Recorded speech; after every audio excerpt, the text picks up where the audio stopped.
speaker is Kevin Gimpel. I've known Kevin actually for a really long time. He was doing his PhD with Noah Smith at CMU when I came there as a postdoc, and he was doing some great work. This was all in the days before neural models, but he really brought some great machine learning disciplines and problems in NLP that most people have been solving in recursive ways. Since 2012, he's been at CTIC, first as a research assistant professor, and then as an assistant professor for the last 2 or 3 years. Okay, yeah, and he's doing some really cool stuff. Yeah, thanks a lot, Chris. And thank you for the invitation. It's been a really great week. So I want to talk today about some work that we've been doing on learning to embed natural language sentences. And this is mostly work done by my PhD student, John Whiting at TTIC, in collaboration with Mohit and Karen. So I think all of us have some, at least vague impression that word embeddings are really important right now in NLP. There are lots of different ways of getting word embeddings. Oftentimes, the visualizations look something like this, where words that show up in similar contexts are close together in this space. And these are really useful. Researchers have made pre-trained word embeddings available. You can download them and use them. And this is a kind of go-to technique if you're doing NLP. You find some pre-trained word embeddings, use those to initialize maybe with your supervised task, and it works well. However, when it comes to longer things, phrases and sentences, there aren't really many pre-trained models you can download and run to get a vector for a phrase or a sentence. And so there has been, of course, work on this over the years, which I'll kind of go through in terms of highlights in a bit, but not nearly as much work as there is for words. So one of the very early papers on this was from Zucker et al. 2011. And here, so they were defining a composition model in terms of words to sentence. This uses a syntactic parse. So the sentence is x1, x2, x3, and there's a binary parse tree over it where x2 and x3 are bracketed. And so they have a composition function in terms of the syntactic parse, and they trained it as an autoencoder based on the reconstruction error. And so I mention this because it's one of the really early examples of trying to get a generic vector space model of sentences in the kind of modern neural network era. So another very famous example a couple years later is the so-called paragraph vector. So this is works quite well. It's a very interesting model. So there are actually a couple of different models in this paper, but the idea is in your training set, you want to learn a representation not only for the words, but also all the sentences or paragraphs or documents in your training set to either predict words in that sentence or in the context of it. And so what's a little bit different about this model is that at test time, you actually have to do the same procedure to embed all of your new sentences. So you actually have to run gradient descent and do some learning to train things like a classifier to predict words in the sentence or outside. Okay, so around the same time period, some of the early neural machine translation sequence-to-sequence models were introduced.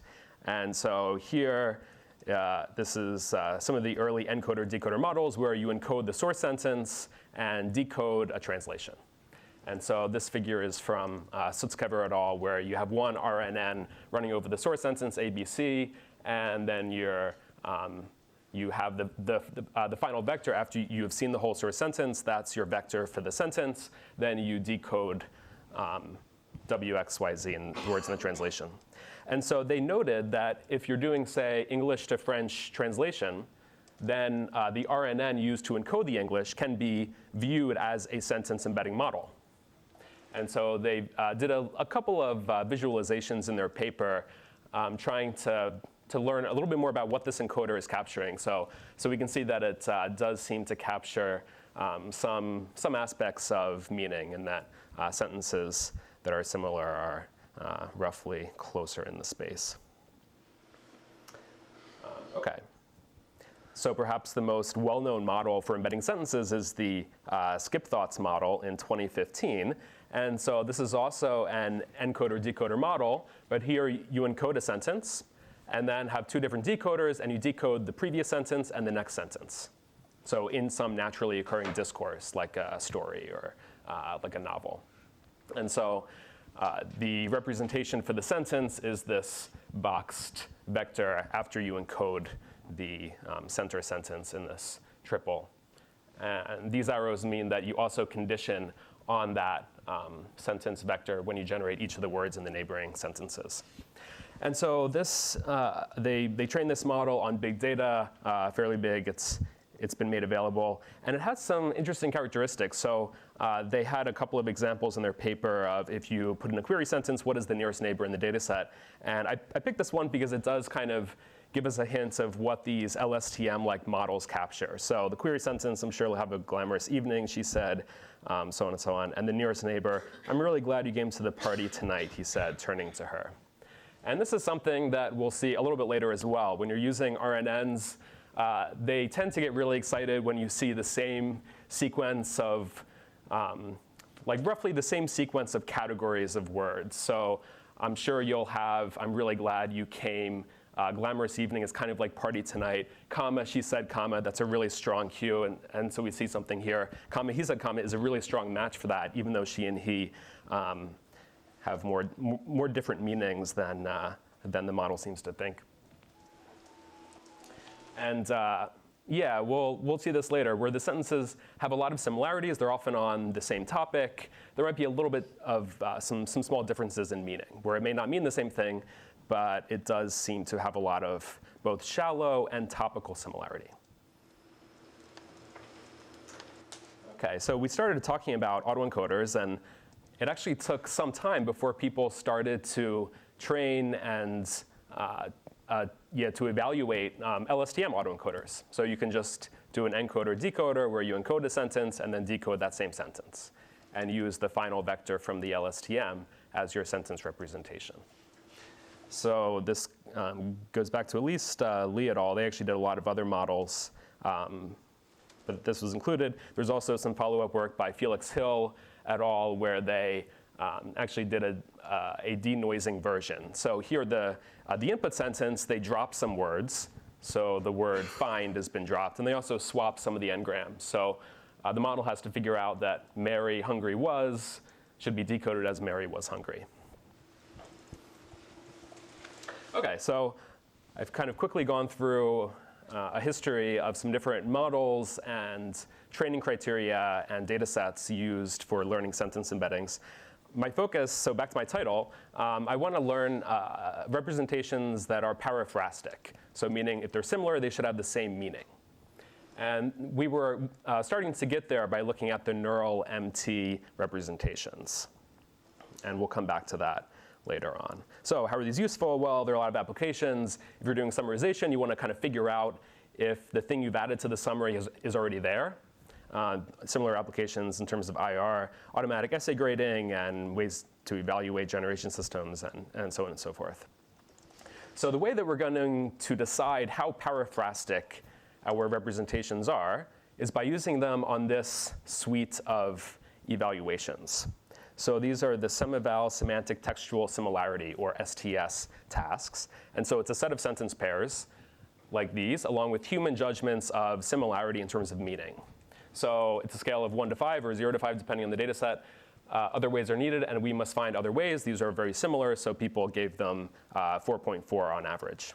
This lower example in red has a much lower rating of 1.2. Both sentences are about icebergs in water, but they express the opposite beliefs. So that's why they're annotated with a very low similarity score. So this is a bit different from notions of relatedness or topical similarity. This task is more focused on similarity and meaning. And for nearly all of the results I'll show you, we're going to be using these kinds of tasks. There are 22 of them from a variety of different domains. So a lot of different web data, social media, news, headlines, captions, things like that. Question? In this data set, would two sentences that mean the opposite, sort of this second example, be rated less similar than two sentences that just are orthogonal in some sense, that just talk about different things? Yeah, that's a great question. And it's the question basically, is contradiction treated differently from unrelated? And in general, in these data sets, no, it tends to conflate those two things. In fact, a contradiction may be rated as higher similarity because it's at least on the same topic, whereas things that are totally unrelated would probably be basically 0. So I think it would maybe make more sense to have 2 axes and to maybe have a contradiction judgment as well as a kind of relatedness judgment. Maybe they will get to that in the future. But currently, we're basically conflating contradiction and unrelatedness. OK, so we, as well as Felix Hill et al., have evaluated a lot of the models that I mentioned on a subset of these data sets. So this is from 1 year of the STS tasks. And most of the models are getting in the 30s and 40s. There's not necessarily a consistent trend among them. So Hill et al. Also evaluated 2 other models that are very simple. They're just based on bag of words, basically. So they've one model called FastSent, which is very similar to skip thought, where they encode the sentence and they decode neighboring sentences. But the encoder is just a word summing or a word averaging encoder. And the neighboring sentences, they just try to predict words from those sentences. And even simpler, if you just take pre-trained off-the-shelf word embeddings and use averaging as your composition function, then that does actually the best of all these numbers. That gets 65.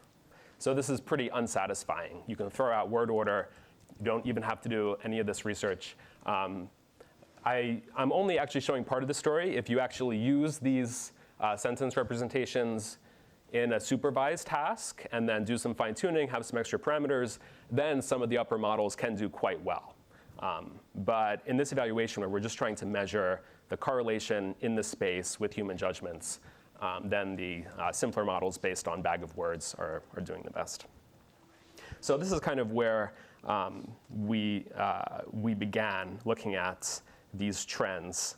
And since we're focused on getting good paraphrastic similarities, we're going to be training on paraphrase-like training data.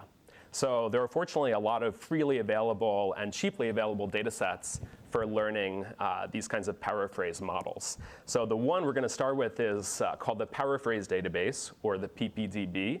And it's a really nice resource developed by using bilingual text and then doing word alignment and essentially pivoting over the non-English language. So if 2 English phrases align to the same thing in German, maybe those are good paraphrase pairs. So they scaled this up and did it on a lot of different language pairs. And these are some examples from this data set to train on. Good and great, or I can hardly hear you and you're breaking up. Some of them are just word pairs. Some of them are actually short sentence pairs.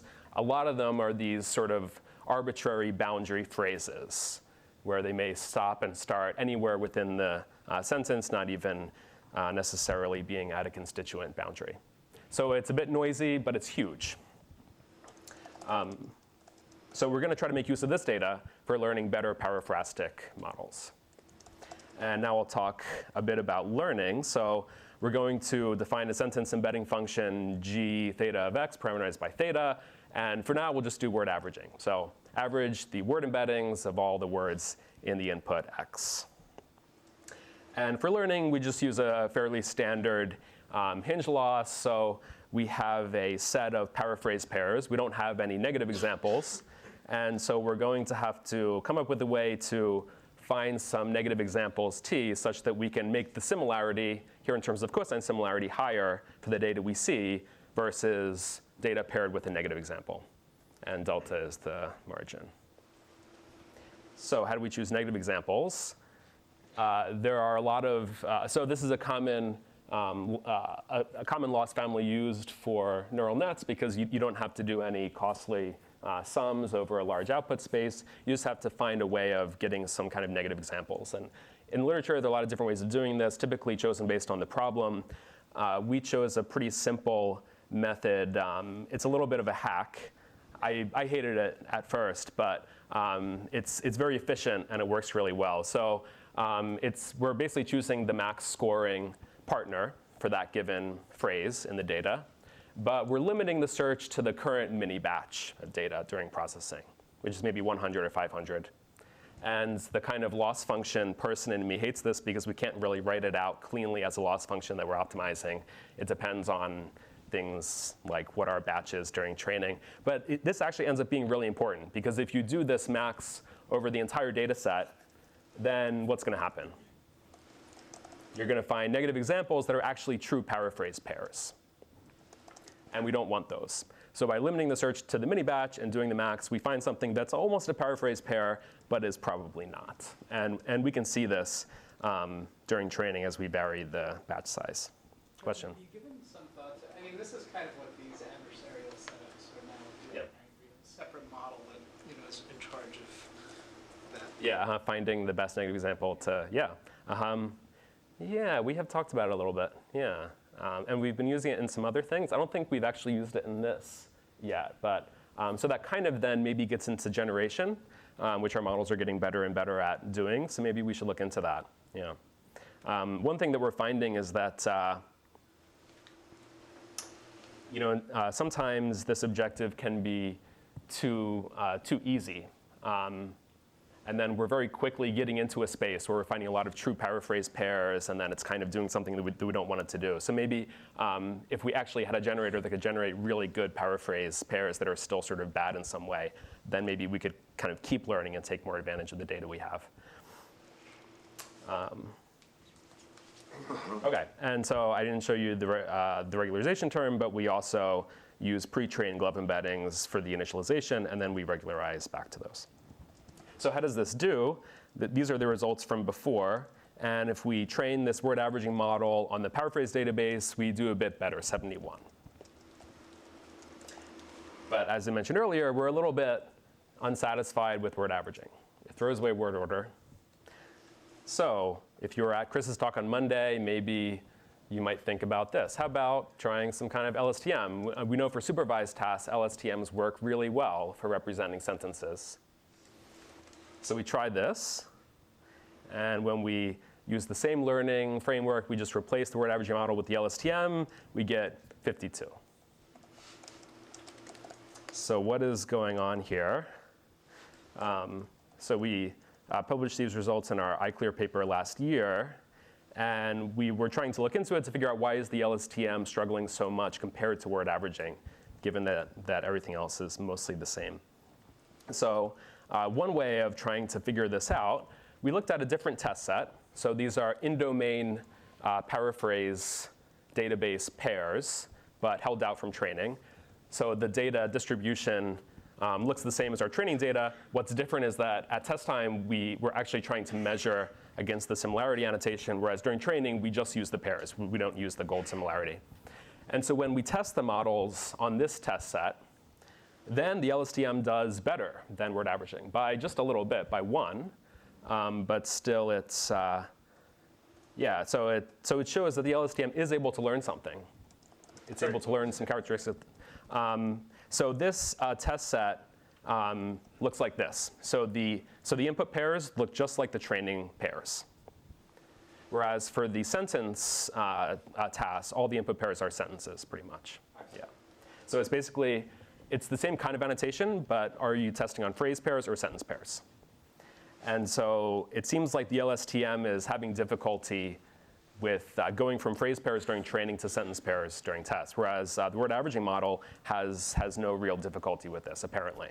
So this is, again, showing word averaging in LSTM on all of the 22 STS data sets. And so one other possibility that we were looking into is, well, maybe there is a sentence length issue.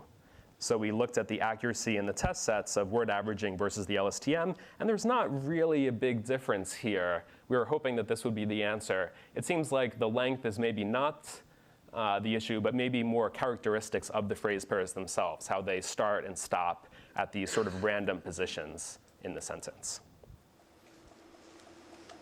So this is troubling, and we have a paper to appear this summer that goes back into this and actually comes up with some answers to how to fix this. So we were thinking maybe the problem is the training data. We actually stopped working on this project for a while, and John was starting to work on some things related to textual style. And we came across this data set of pairs between simple English Wikipedia and standard Wikipedia. So they've been semi-automatically aligned. And this was developed for simplification applications, but we were thinking, let's try this as a training set for paraphrase models. I'll show you some examples of this data. So this is one of the nicer examples. Can you guess which sentence is from simple and which one is standard? Who thinks the first one is from simple English? Chris's hand went up right away. You have to go with the experts. So. Yeah, that is true. So oftentimes they are longer, but they're using simpler words. So it's kind of interesting to look at this. Yeah, so the word romanized, it seems like this was written first and then someone was trying to write it in a simple way. And so they used this more verbose paraphrase, made more Roman when the Romans took over, which is kind of interesting. So there are a lot of really nice examples like this. There are also some more noisy examples where just one sentence contains more information than the other, like this. So the data is still noisy, but at least it's sentences written by people. And yeah, so we're going to try this out as new training data. All right, so this is comparing word averaging to LSTM. This is a slightly different setting. So the numbers, absolute numbers are a little different, but the same trend. And this is when we evaluate on the STS tasks. And then when we train on the simple and standard Wikipedia, both get better. Word averaging gets better just by a little bit, which is kind of interesting. And the LSTM model gets better by about 5 points. So we're closing the gap from 13 to about 9. So it does seem like one of the issues was differences between the characteristics of the training and test data. So another thing we looked into, maybe the LSTM is just memorizing training sequences. We know that LSTMs are really good at memorizing sequences. And so we did some other, we tried some other ways to regularize. So one, this is, I think for people who care about language, this is kind of a shocking kind of regularization, but with some certain amount of time, we just shuffle both of the sentences. And so obviously this is making it a little bit more like word averaging. So the LSTM has to learn to not pay too much attention to the word sequences, and it has to actually learn to see, to look at and to remember all the words that it's seen.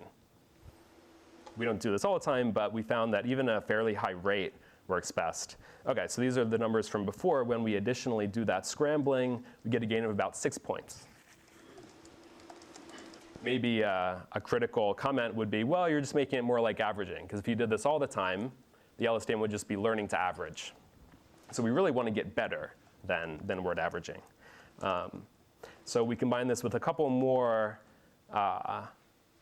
tricks, I would call them. So we also do dropout, and this actually helps quite a bit more. Here we're just doing dropout on the individual dimensions of the word embeddings. If you do so-called word dropout whole words, that can also help. And one thing that we probably should have done way back was to, rather than take the final vector from the LSTM, to average the hidden vectors across the sequence in the LSTM. This, on top of the others, this helps a little bit more. So even though the LSTM and word averaging are giving very similar average performance, they do show very different characteristics when we actually look at the different STS data sets and look at which one does well on what kinds of examples. So these are some examples where the LSTM is doing better than word averaging. So on the right, there's the gold similarity, so the similarity assigned by the human annotators, and then the similarity assigned by the LSTM and the word averaging model, scaled to be within the 1 to 5 range. So these are cases where, well, does anyone see something that they think is a qualitative difference here that could explain why the LSTM is doing better? See if we agree on. Wait, in the first one?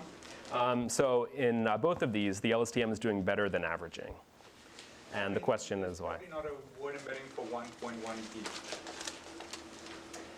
D. Yeah, or maybe, yeah, like 1.1, I'm not sure exactly what the tokenization is. I think B is separate from $1.1, which does seem to be its own type. But yeah, so that's one example, that there are these multi-word paraphrases that B by itself doesn't maybe tell you much, but 1.1B is a paraphrase pair for a billion.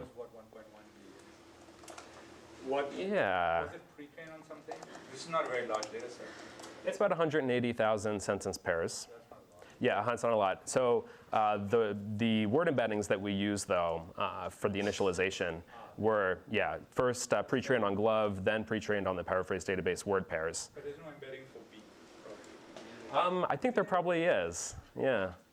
And yeah, since everything's lowercase, it probably does appear fairly often. So yeah, there were a lot of examples like this that show that word averaging kind of struggles in these examples because of course it's not able to pick up any information about bigrams or even about the co-occurrence of words, but the LSTM can figure out these. If there's an embedding for the, I think, averaging. Okay, so you shouldn't be doing averaging. I mean, we argue in our subsequent paper that you should be doing this roughly TF-IDF. Right. Which would probably pick up some of this. It does perform. Yeah. Yeah, I think it might get you closer. Yeah. Mm-hmm. We could still come up with sort of adversarial like examples that but yeah, I think word averaging is a really strong baseline, and there are ways to improve it to make it even better, as you have shown. And so I think that the story isn't kind of over here. There's kind of more to show. I think that the LSTM tends to excel when you have a lot of these. So this last example, being introduced by forced, is a 4-word paraphrase of imposed. So in particular, if you have averaging, the weighted averaging, and then you train, I mean, we found that it continues to beat LSTM, unlike where they catch up. It beats LSTM by a little. Yeah. Okay. Well, yeah. We'll have to look into that. Yeah. Yeah. We'll talk more offline. So there are also, of course, a lot of situations where the LSTM makes errors. These are some examples. Here, in all 3 of these, the gold similarity is really small, close to 0, and word averaging is smaller than the LSTM. So we saw that example with skip thoughts early on, how the LSTM gets really excited when it sees this similar sequence of categories. Roughly, one can think of them as parts of speech. 3 men in suits sitting at a table is similar in form to 2 women in the kitchen looking at a object. I guess that's a error in the original text.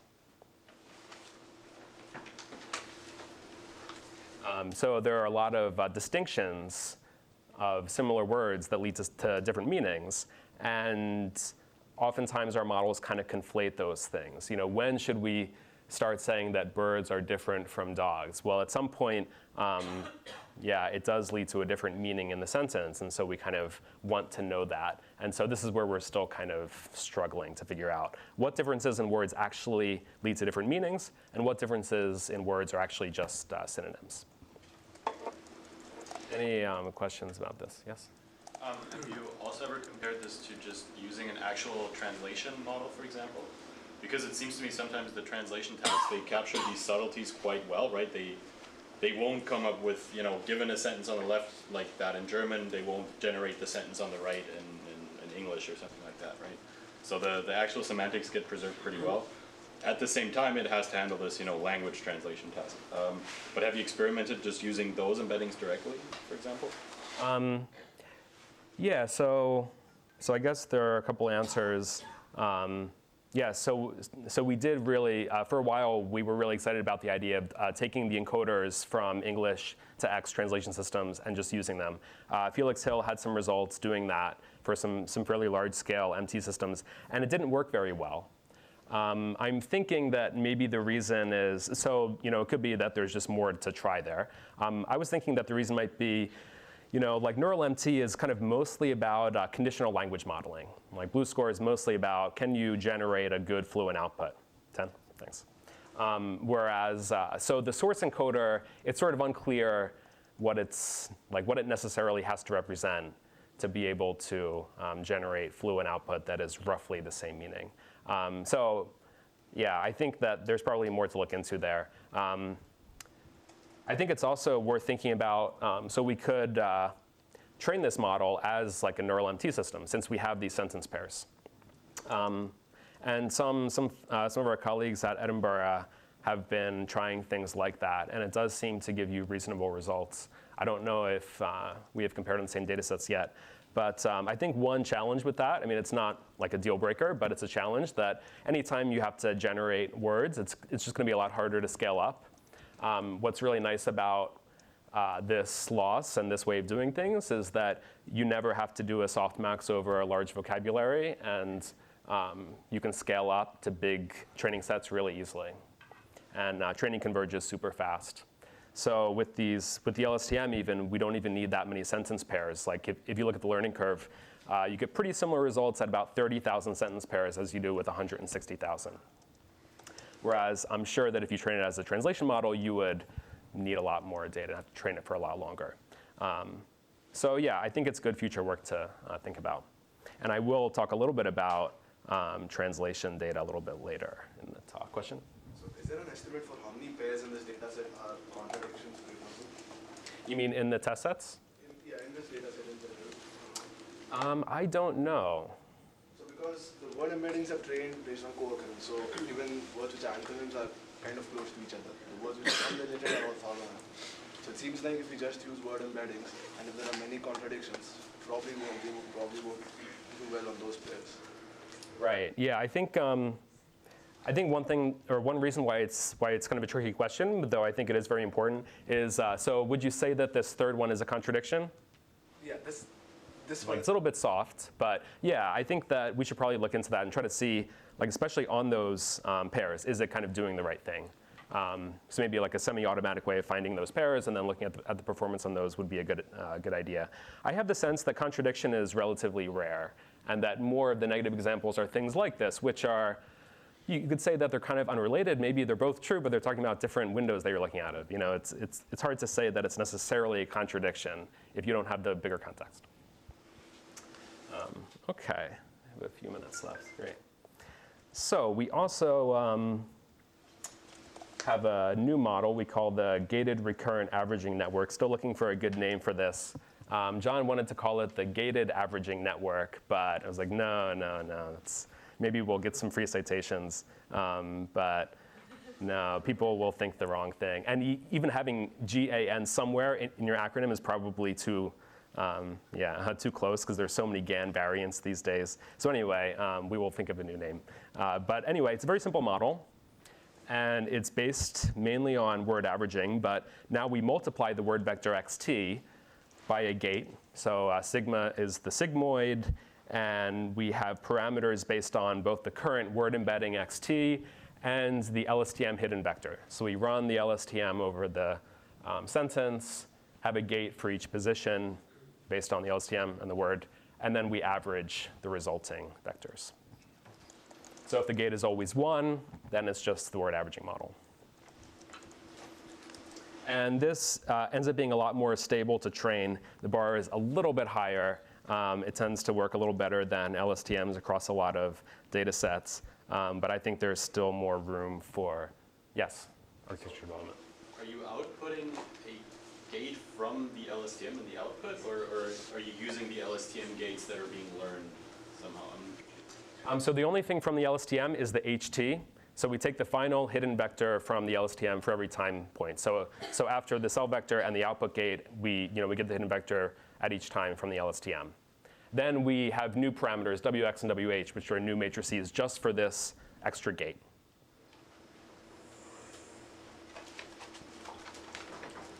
Okay, yeah, so I have a little bit of time to go through this very briefly. So we have a couple of, this is maybe not too readily readable for many of you, but with the GAN, so we can look at the magnitudes of the gates and try to see what parts of the sentence these GRAN gates values are focusing on. And so these are the top part of speech tags. They're mostly nouns and numbers and things like that that it's focusing on. And the bottom ones, which are things like determiners, the word to, possessive markers, prepositions, things like that. So that's fairly intuitive. What was a little bit less intuitive to us was if you look at the dependency relations. So I was thinking that maybe the subject relation would be an important one. That maybe it would like subjects. But it turns out that objects, direct objects, objects of prepositional phrases, end up being more important. They end up having higher weights than subjects when you're computing the representation of the sentence. And I think we still have to look more at the data about this, but I think that the reason is oftentimes when you're looking at these sentence pairs, that the sort of new information resides more at the object level than the subject level. You know, think of the Wikipedia articles that you've read. Oftentimes the subject is relatively uninteresting. Maybe it's from the document as a whole, whereas the object is usually something new. And so that's my guess for why the model is learning to do this. And this is a pattern that we see across different parts of speech. So with adjectives, the adjectives that appear more in the object position tend to have highest weight. OK, I just have a minute or two. Just to kind of show you that if we use these unsupervised sentence representations as a way to initialize and then to regularize back to them, we can get some gains in some supervised tasks, as you might expect. OK, I will close with this. So this is something we're currently working on. Since neural MT has gotten so good, we can just run a neural MT system on our training set and generate paraphrase pairs. So one of these was generated by a system. One is from the reference translation. Anyone? Who thinks the first one is generated by a person? Why? Yeah, yes, a neural MT system is never going to generate TEH over the. The is just so much more likely. So yeah, just like we saw with Yejin's talk, if you see some typos, it's probably written by a person because the neural MT system is probably not going to generate that. And so I don't have any numbers when using this data, but so far it seems to work well. Sorry? Until they get smarter. Right. Yeah. So it's kind of, do we want them to be like humans, or do we want them to produce? Originally, in his original paper, already suggested that, right? Right, with the Turing test, right? Yeah. Like you have to kind of slow down. You have to have some typos. You can't type too fast. Things like that. Yeah. So it seems like this data is also really valuable for these tasks. It seems to work better than the Wikipedia sentences. So yeah, this is really exciting because this data is really cheap. That's all. Thank you.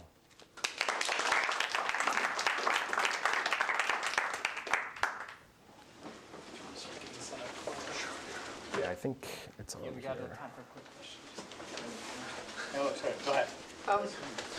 So if you want to have this sort of middle ground between averaging and sequence, I mean, it seems like there are sort of lots of ways you could do it. So rather than doing something like your GRAN, it seems you could take something more like a GRU or LSTM unit, and rather than having kind of W H minus 1, you could have W average of all the previous H's, or W some kind of attention over previous H's, and so you get something more bag of wordsy.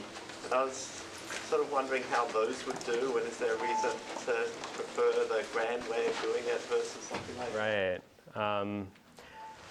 Yeah. I think we should try more variations. We did try 4 or 5 variants in the paper. One that sort of is just a mixture of word averaging and word averaging and the LSTM at every position, or that has 2 gates, 1 for each of them. I don't think we tried something quite like what you're getting at. So maybe, yeah, we should talk more about that. I think, yeah, there's definitely room for more things here. All right. I have his talk. Oh, you've got and his, yeah. oh, okay, all right, we're all set up then. All right, any final questions? But maybe I'll ask him one. Okay.